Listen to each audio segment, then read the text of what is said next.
So yeah, Helen, would you mind giving us a few words about your role at Sainsbury's? Sure, thanks, Sam. So I've been in my current role at Sainsbury's for 2.5 years. I lead the team there that looks after the development of the resources and experiences that we put together internally for our colleagues to use to help them do their jobs and learn new skills and develop skills that support their careers. So I have a team of 25 people internally that help us do that. That includes specialists in video production, for example, animation, video editing, digital tools and skills, as well as content writing, script writing, and so on. We also have a delivery team and a platforms team that we work alongside to support that. So we cover the whole of the organisation. So Sainsbury's is a fully integrated business with Argos, with the bank, Nectar and Habitat as the different brands that sit under there, and the team covers all of that scope of the business. So no pressure then? Only 180,000 people to look after. Wow. Nice. Okay, and Toby, you'll all know Toby, he's our head of solutions here at Filtered. I'm going to pass it over to you, and yeah, you can take it from there. Yeah, sure. Thanks, Sam, and yeah, thanks, Helen, for joining us to share your views on the way the world is going. And it reminds me actually that it was about a year ago that we did a live event talking about the L&D ecosystem, and I think that's going to be a theme here. We can, at that point in time, I think we were talking about really mapping the ecosystem, weren't we? Like, you know, do we know what's in it? And I think one theme today as well, we now not only know what's in it, but maybe we've also started to learn which bits are useful and which bits are less useful. But let's kick off with a general point. So this is some kind of you know, public domain material, but I think it's definitely worth recapping. Obviously, Sainsbury's a huge part of people's lives here. Do you just want to give us a quick summary of what you've been doing as a business in response to the current situation? Yeah, and I think, you know, our CEO has, and we've had two CEOs during this time because we've had a transition from one to the other, have done an absolutely fantastic job of keeping all of our customers and the public updated on what we've been doing. So you can read a lot about this in the public domain.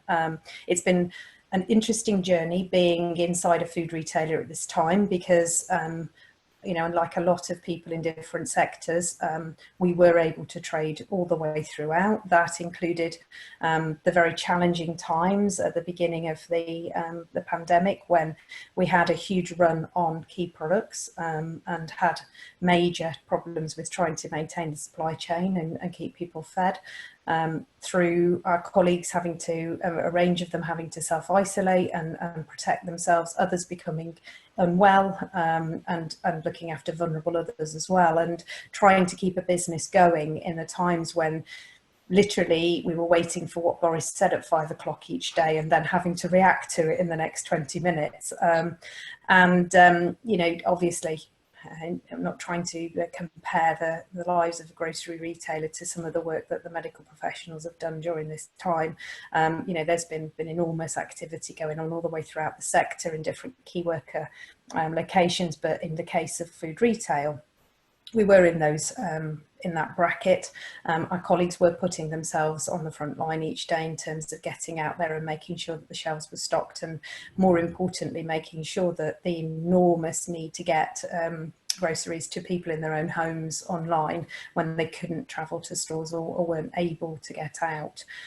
So there's been it's been a time of many different emotions. On the one hand, you've been very grateful, I have certainly, to be working for an employer that's looked after people so well, and I think had made such a fantastic response to the public and the communities that we serve, and to be working throughout. My team went home on the 17th of March, so next week we've done 6 weeks working from dining tables with children jumping around us and you know, all of the different situations that individuals have.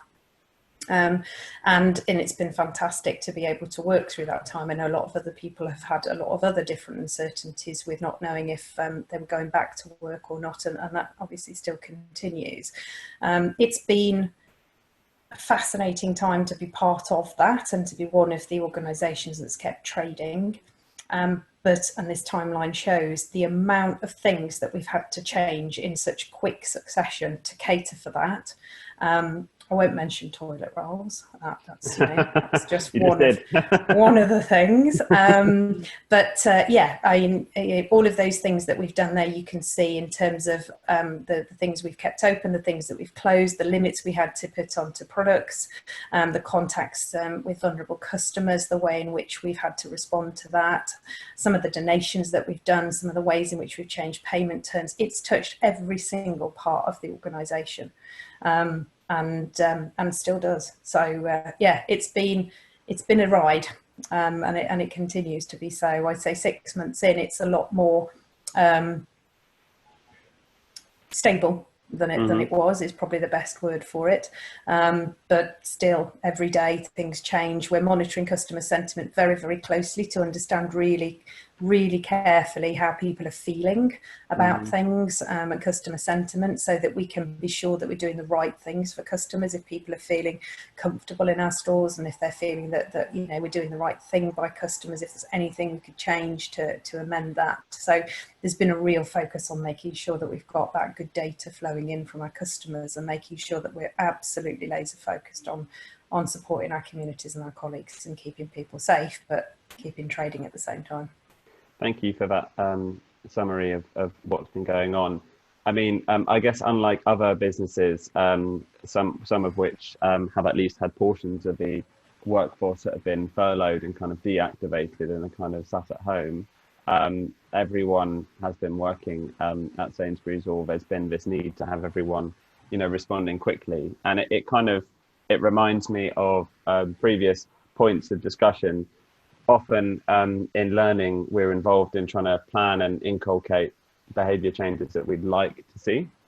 But this timeline and all the changes that have happened, and, you know, as you mentioned, in an ongoing basis, you're sort of responding to data about customer sentiments to see what the behaviour should be. That suggests a certain move to a kind of reactiveness, but maybe in a good way, starting to move in lockstep with the organisation a bit more. Would you agree with that?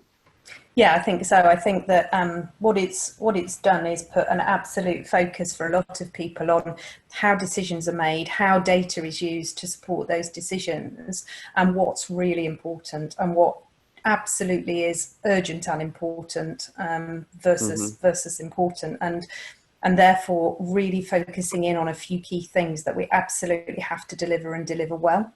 And that getting that level of clarity about what's important, what's strategically important to support, is often quite challenging in any organisation I've ever worked in an L&D role. Everybody's always got a difference of opinion about what's most important, what's the biggest priority, what's strategically going to be the next big thing.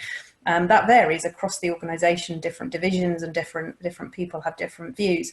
But this really focuses people in, this time has, on really sifting out what's the most important priority that we must work on together right now. And the conversation has shifted a little bit, I think, therefore, to brilliant, that's what we need to do. How can you support us? How can we be supportive in achieving that? And getting a level of focus on the important things and the things that need to happen today to ensure people can do what they need to do. And I hope that will continue. Certainly seeing signs of it, and a lot of conversations I'm having with different colleagues in different organisations and around the L&D community about how we make sure that we continue and capture that spirit, and are enabled to really focus in on what's important and priorities, and therefore align our resources behind it, and that includes the resources of L&D. Absolutely, yeah. I think the soundbite to pull out there is focusing on urgent and important versus just important. And also this idea that people are coming to you saying, oh, we need to do something. How is the best way? How can you support us? How can you speed that up? And that's quite different from, you know, the CEO wants everyone to do something. So how can we sort of encourage you, and the kind of, you know, the lack of willing that you might sometimes see. And that brings us on to these priorities. And when we talked about this webinar before, you did mention that these aren't these aren't new priorities in terms of the medium term to long term view, but they maybe have been brought into greater focus by the new situation we find ourselves in. So I wondered if you wanted to elaborate a little bit on how these projects that you've been involved in have evolved and taken shape under these conditions. Sure. So I think in terms of data skills, if we take that one first, this is the importance of having great data to be able to underpin what you need to focus on and what information you've got about that and that you can use to make decisions has been very, very significant. I'm not joking when I say that literally we're waiting for the government's announcement at 5 o'clock and then trying to respond to it sometimes.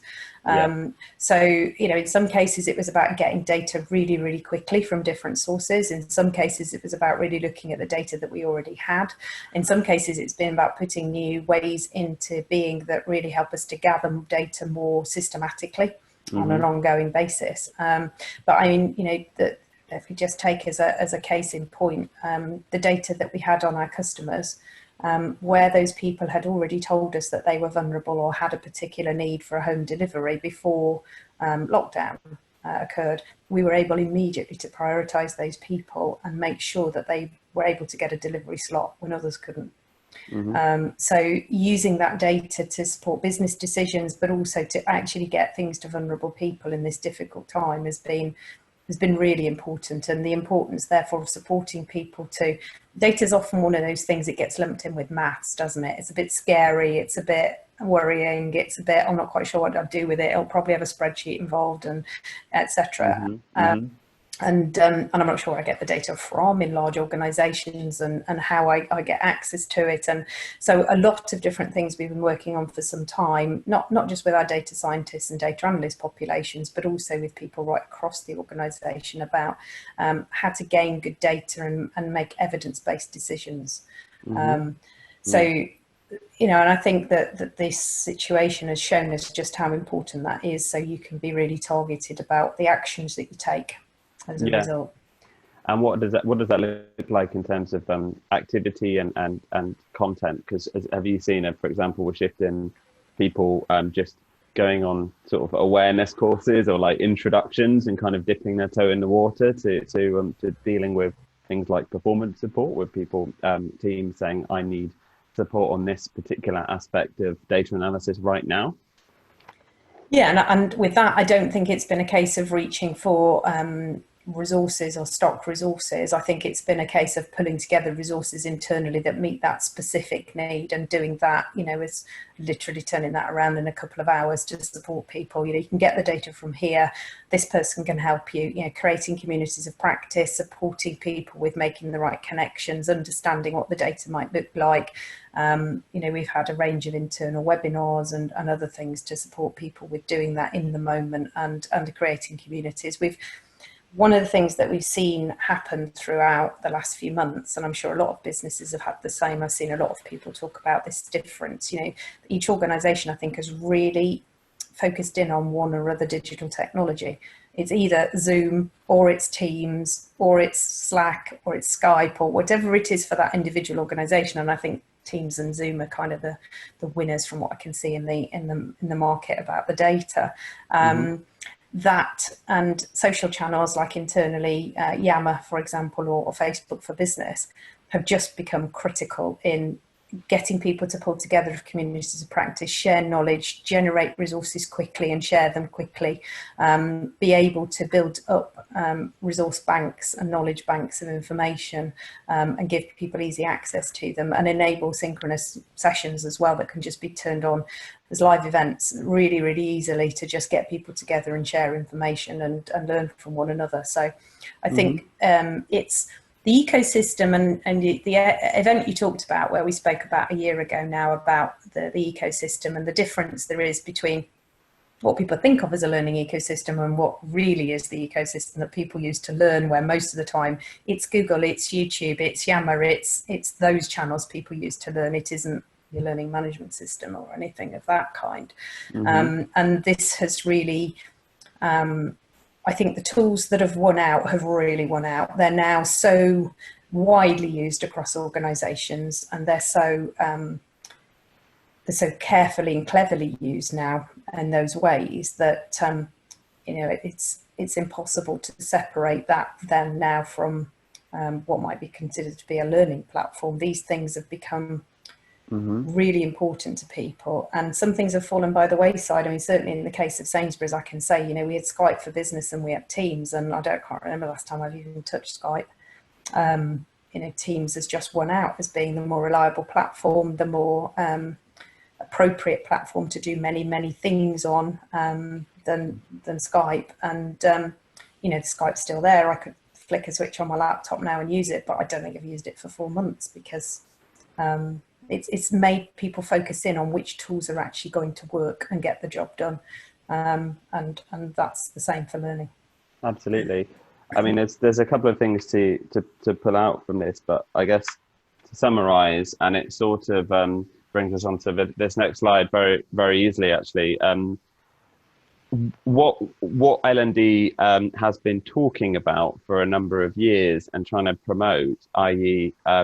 communities coming together, generating resources quickly in response to problems, and L&D moving from a role of being a content production house to a kind of coordinator and a matchmaker, a connector of both communities and community management. That's happened, like the rivers started flowing, and it's pretty remarkable, and I think quite a positive aspect, because I can't see it turning off now. Now that behaviour's embedded, it's really quite remarkable, and positive, I think. But that's also had another effect, which you were just highlighting before, which is it's actually almost like if you look at water flowing downhill, it will kind of show you where the real pathways are, where the real kind of riverbeds are, and where the direction travel is taking us. It's shown, but it's kind of shown which parts of, as you said, what is the real learning ecosystem and what isn't the ecosystem. And I guess this is quite useful, right? It's almost like we have this data, now we can take that and act on it and say, well, this is what we can cut out and this is what we need to support. Because I do remember looking at the ecosystem that you'd mapped out, Helen, last year, and we spoke about it. There's so much stuff in there that's in there because it had to be in there because someone wanted it to be in there. And yet this has presumably shown that tools, for example, like Skype for Business that are on the way out, maybe other particular applications and services and community sites actually aren't really where it's at. The contours of learning have been revealed in a digital sense. Absolutely, and I think that's been something that has been apparent to everyone, and I think that's the really fascinating part about this. Those are the sorts of journeys and analysis that we might have been doing in L&D for a while to map it out. But then when we talked about that to different parts of the organisation, they might say, "Is it really like that?" And I don't see it like that in my part of the business, and so on and so forth. What this has done is revealed it to everybody, because everybody has been really interested in, how do I learn about that? How do I find out about that? How do I get hold of somebody who knows about that? How do we organise this so that we can support one another and help somebody develop a skill or learn about something, get some information about something to support them in doing a task right now. And everybody has gravitated to those tools together and learnt together what they can do and what they can achieve. So the conversation now that we might have with an organisation that says, well, let's use a Teams event for that. Let's use a live event for that. Let's make sure we've got a great community to share and help one another learn from one another. People now just like, yeah, brilliant. Know what that looks like. Saw it done. Felt it, know how important it is, know how relevant it is, great, let's work with that, which might have been something that as an L&D team, you might have had a more difficult conversation before, because you almost had to try and persuade people or show them, give them an example of how it works somewhere else. It's just happened now, everybody's experienced it across the whole business. So the conversation is an easier start point. It's accelerated the conversation to a different point in the conversation. So I think that's a real positive. And just to kind of get us started on some discussion points, it'd be interesting to hear from the audience what tools and technologies have been adopted, because it's not just MS Teams is quite common in large businesses, but as Helen mentioned, it might be Zoom, it might be Facebook Workplace. So if people want to chip in to share their own examples of how the current situation has accelerated adoption and just shown, I guess, where the real points of engagement are, that would be really fantastic. And I guess it kind of brings us on, quite naturally to this question about what have you learned in terms of the way that usage and behaviour has been concentrated. Has it enabled? You mentioned a lot of material is now being produced in-house, for example. So has it enabled you to change the conversation about, well, we need to buy this content, we need to buy that content, we need to develop this content, we need to develop that? Have you found that the change in behaviour has given you the kind of data to almost run a kind of leaner, more efficient learning operation as well? Yeah, it certainly has done that. I think in our case, we actually had some great partners going into this situation in terms of content providers, for example, in terms of platforms.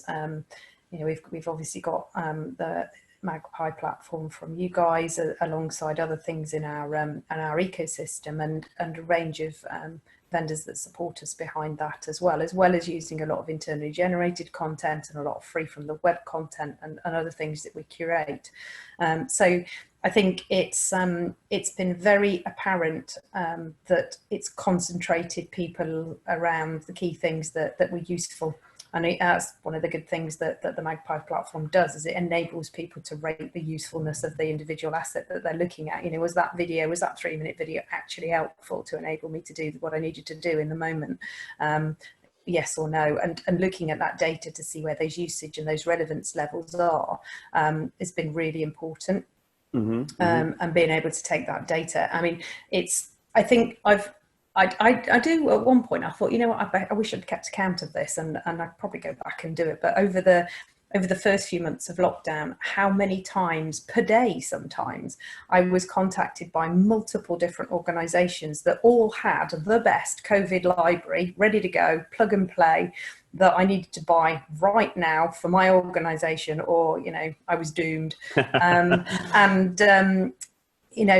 We in Sainsbury's and in my role, we didn't buy any of those. We didn't need to. We already had good partners we were working with. We were producing a lot of our content internally from people who were living it in the moment, and we already had a Magpie set up and ready so that we could populate a tray in there with key resources that would be most helpful to people, and point them to that direction. I do wonder just how many people across our profession took the decision to buy some of those things, and felt the need to quickly get something in place to support a need, and whether or not how many of us will look back and think, did we really need to do that? Oh gosh, am I tied now into a 3-year contract for something that felt like the right idea at the time, but did it just create a river of content that is just too much for people to ever consume and engage with, and just how many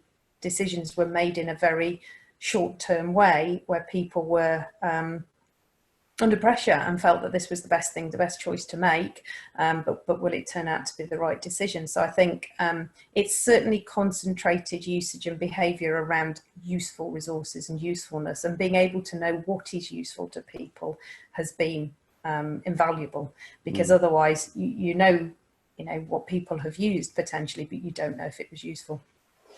And what you just said reminds me of a theme that has come across in other discussions I've had as well, which is to continue with this sort of water analogy. It's really hard to build a new levee in the middle of a flood. So you can't really build a bridge to where you need to get to in the middle of a crisis. Like, those decisions are probably not going to lead to an ROI. You have to have done the preparation beforehand. Yeah. And so in that sense, I think that it's been it has been a cruel kind of exposure of the need to plan, but also positive in a way, because even organizations that haven't got tools like this in place, they've still learned something, right? They probably have bought stuff and introduced it. No one's used it. No one really knew about it, but something that they've got would have taken off, and that would have given them some a way forward. Absolutely. And I wonder how many people as well might have been about to potentially implement a piece of learning technology, for example, and have stopped as a result of the situation, not because they decided that was the wrong decision, but because, you know, they had to stop their business activity. They were furloughed, for example, or whatever, and it didn't progress at that moment in time. And they've actually looked around now and thought 6 months on, do we actually have a need for that technology that we're about to implement, you know, or are people actually finding that the tools we already have available across Slack, across Teams, etc., that actually is fulfilling 80% of the need? You know, what do I need to perhaps to augment that with something else around the edges? But actually my core system for learning isn't a piece of learning technology. It's just the technology that people use in their everyday lives that can be used to get join them together, connect them, make them a great relationship or contact with somebody who can help them, or a coach, or put them in touch with a key resource that's going to help them in the moment they need it. Yeah, and that kind of brings us to the final question before we kind of address some of the discussions. I'd be interested to hear from people who their own sort of heroes were of the recent lockdown. You know, what tools and maybe content systems, whatever, emerged, or as things that really did the went a distance and kind of bore up well under the crisis conditions. And so I know there's been a couple of things that have happened quite recently. I know you've been doing some research into how people in the organisation learn and how frequently they learn, and it's a survey that we've helped you to design. And I'm also aware that there's been some work to kind of look at how much the content you have in-house actually is aligned with the skills that you're targeting, and that's led to some decisions that have enabled you to kind of you know, potentially save some cash on some particular platforms. So I guess that work was all done sort of before or in the middle of this. It wasn't actually work that reflects what's happened. But what I did think about it is you've got all this research now and this information and some tagged content and stuff like that. What I was thinking about framing this question is as well, do you feel like you have a better lens now to look at that? Like the new necessity of learning, the new need to support things that are really happening, urgent and important things. Is that lens useful to actually work through the massive data that you've got?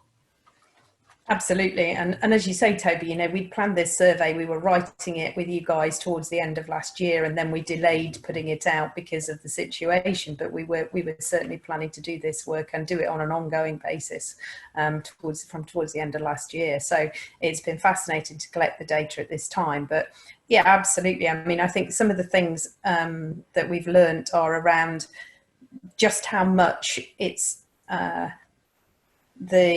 what people in an organisation consider useful to them can never be predicted by L&D or those in the centre. You know, resources that we might have looked at as an L&D team when we were creating content and thinking, will this resonate with our audience? You know, is it useful and helpful to them? It feels a bit academic perhaps, or it feels a little bit misaligned. Put it out there, trial it, get the feedback, hear from users and hear what's relevant and useful, and what people are finding useful might not be the things that you thought they would find useful at all. And then following that line of thought, okay, so if people found this useful, can we find more like that? Or is it not a case of finding more like that? Is it a case of finding things that are similar to the topic but come at it from a slightly different angle, that open people's eyes to more about that subject, for example, or whatever, and then being able to experiment in that way with putting particular materials in, again coming back to having a look at the data and what does it tell us, what people are finding most useful. Okay, we can strip that out so that's not working, and quickly make decisions and keep curating around what's most useful to people, and particularly around how are they applying it, how are they taking it away and doing something with it, what difference does it make to how easy it is for them to do their jobs, or for now to undertake something that they were struggling to do before. So it's, yeah. Sorry, go ahead. Sorry, I cut you off there. I was going to say, no, so it's fine. It's going to give us, it's given us great insight into that, but also into just how much people are or aren't considering what they do as learning in their daily activities as people at work. You know, that it's not necessarily that a lot of the things that people are doing they consider learning. You know, spending 20 minutes with somebody to have a conversation about something is not necessarily considered by people to be learning. But when you then look at it through that lens, we've found loads of brilliant examples of where that's happening, and then how can we scaffold around that to help those conversations happen, to make sure they're not siloed in particular divisions, for example, but you know, they're across organizations. That's the insight into that has been fantastic. That does sound absolutely fascinating. I mean, just to pull out again some really handy sound bites from what you just said. It's one of them is the point about what people find useful can never actually be predicted. You can't really plan it in advance. You do have to learn, and it's just true. You know, the reality is messy. We can't possibly have a perfect idea of what we need. And then there's this other point about the changing nature of how we view learning. And again, I remember from previous conversations that one of the things you've happened upon in your research and the curation work is that it might not really be an article or video people watch and then sometime later apply that. It might be a much more action focused like resource. So it might actually be the actual recommendation to someone might be, why don't you try this? Or why don't you talk to this person?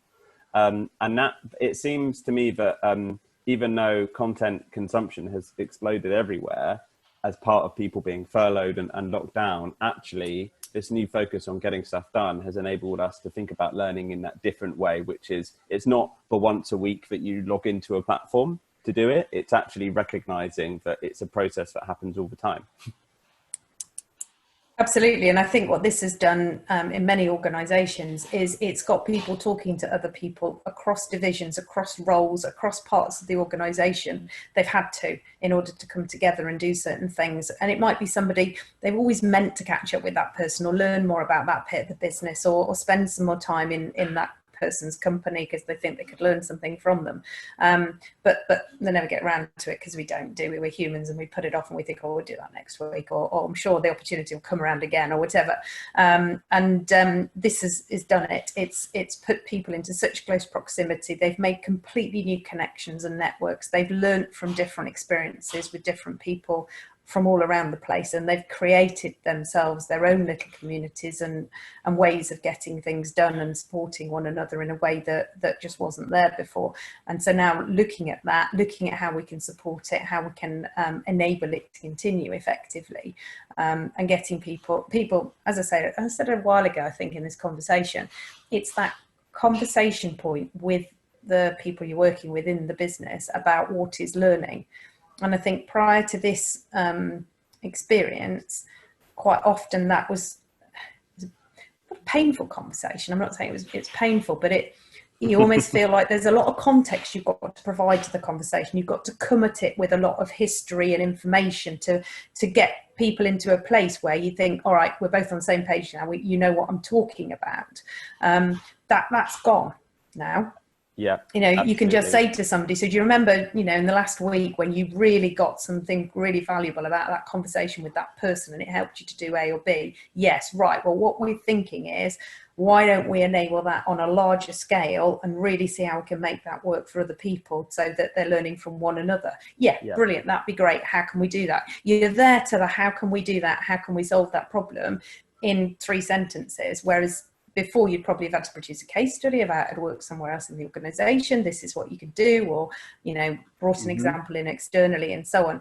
Now people have got such real, tangible examples of those different ways in which we all learn, which is counter to, in the past, perhaps people still had a general perception, if you weren't in L&D, well, learning happens in 1 or 2 ways. I either watch something, I read something, or I go to a session. That's how it happens. trying to engage people with that bigger toolkit of L&D was perhaps sometimes just took a longer time to get the conversation going. I think it'll be much easier now. Yeah, but I mean, that's fantastic. It makes me think that we should get this insight over to Miles Runham, because I did a webinar with him right at the beginning of all of this, at the beginning of the lockdown, where we were worrying about the lack of connections and the loss of connections. And actually in an organization such as yours and large businesses generally, maybe something very different has happened.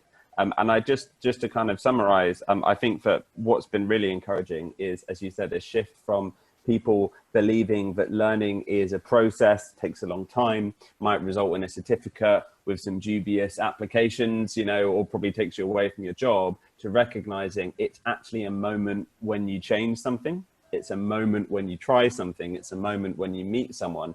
And it was just fantastic what you said about, well, actually people have got all this to hand now, and they've realized, oh yeah, this does happen. You know, like, it's not something you go to a classroom and wait, you know, 2 years for the outcome. It's not like a skill that takes years to develop. It's something you do in the moment. Yeah, absolutely. So hopefully we can take all of that positivity from a very negative situation and move forwards with it. Absolutely. I just think that we now, Sam, I think we've got tons of questions lined up. I don't know if we have a specific slide lined up for just to handle a couple of questions that have come through. So Sam, maybe do you want to pick out some of the more interesting, or the most interesting ones, or all of them maybe? I've seen a lot. Yeah, I mean, I don't want to judge, but there's a couple of really good ones that have come through. One from Mark Sanson. He asked, so he said, leadership was listed as one of 3 priorities on a previous slide. What specific aspects of leadership have been brought to the fore during lockdown? Yeah, well spotted. That was one thing that I didn't pick up on, did I? Remove from that slide. I did think about that a moment ago. So good spot, thank you. It's hard to pick one thing out, isn't it? Resilience is probably the top one, and we've had some good internal conversations about what does resilience mean, and how do we support people in that respect. Not so leadership and resilience isn't simply about, you know, I can cope with anything and I'm capable of doing anything, but looking after yourself, your well-being of yourself and your team, ensuring you're able to be resilient in situations, developing a level of trust and openness within the team that enables people to share when it's not going well today, and when it's felt hard, and therefore supporting one another and leaning on one another, and the leader creating the conditions for that to happen. I think that's one of the themes. I think there's several that have come from it, but I think that's probably the top one. Yeah, absolutely. That resonates for sure. And there was a related question actually from John in the chat asking, what were the most in-demand skills or capabilities or learning that your colleagues requested at Sainsbury's? The most in-demand skills for learning? Or the most in-demand skills or capabilities? Yeah, in general, yeah.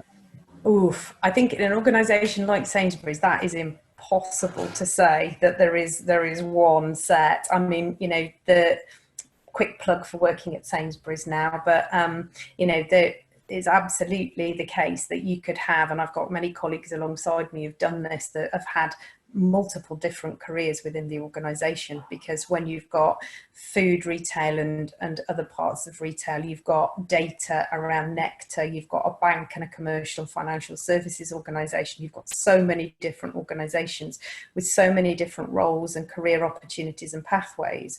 What's relevant in one part of the business might have similarities in another part of the business. So for example, somebody working in our Nectar team might be doing a very similar job in terms of the skills and capabilities they need to somebody working in our Sainsbury's tech team, where they're devising apps for Smart Shop and other things, for example. So there might be a great degree of similarity there in the application of some of the skills, but that would be completely different then from another part of the organisation.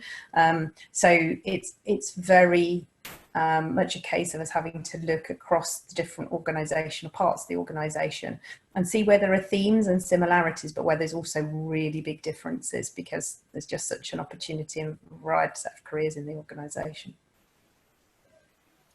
yeah, it sounds like a really exciting, diverse mix of initiatives going on. So yeah, kind of relatedly, I'd like to ask my own question. What are you most excited about in the coming year? I mean, other than your podcast with Don, of course, learning initiative-wise. We're glad you added that last bit on the end there, Sam, because, you know, I could have gone many directions with that question, couldn't I? So going on holiday or something like. Absolutely, yeah. Getting the kids back to school. I think one of the, I think I've always been, and I think this is something that perhaps is, if some people say to me I'm a bit weird, I've always been absolutely fascinated by learning technologies. You know, I'm old enough now to have been in learning back in the day before the internet, and you know, and seen all of these technologies develop over the years, and I've always been fascinated by them. I've always tried to be an early adopter, and I've always been really interested in how they work behind the scenes as well. And Toby, you know, I've spent hours with Chris trying to understand how the algorithm works at the back end of Magpie, and most people don't. Most people don't get into that level of detail about it, but it really fascinates me, and it always has. So you know, I'm really interested to see now where some of this goes, and the extent to which machine learning and some of those things that, you know, I think, gosh, we've probably stopped talking about AR and VR a bit, haven't we now? Those things that were quite important perhaps to talk about a few years ago, but going forwards in the new world, just how much more will AR become a relevance, for example, now that we are trying to perhaps distance people technologically from a situation to practice something or experience it, and the way in which machine learning can really help to power things to be more personalized and relevant to people. That's what I'm really excited to see what happens next. And I think it's always necessity is the mother of invention, isn't it? A situation like this should ensure that actually some things accelerate faster now in the development of new technologies. So it's always tech for me. I'm always interested. Yeah, there's something about it, isn't it? This came up in a webinar with Francesco at Procter & Gamble, but when there was a face-to-face component you could rely upon, clearing the mess and navigating a sea of resources was sort of, you could defer that question. You could say, well, digital platforms, okay, but we're going to get people together and talk to them. But now you've got this sheer proliferation of content, and it is someone sat in front of a screen. How you personalize that, whether that's through social tools or whether that is through, you know, a recommendation system or whatever, is super important. Well, I'm glad to hear you're still excited about it, Helen, because obviously we've been on this journey for a couple of years now, and there's a long way to go. But as you said, you've seen the whole thing develop. So I think you're definitely in a good position and it's good that you're still optimistic about what we can do, because I am as well. So awesome, thanks guys, and thanks so much for joining us, Helen.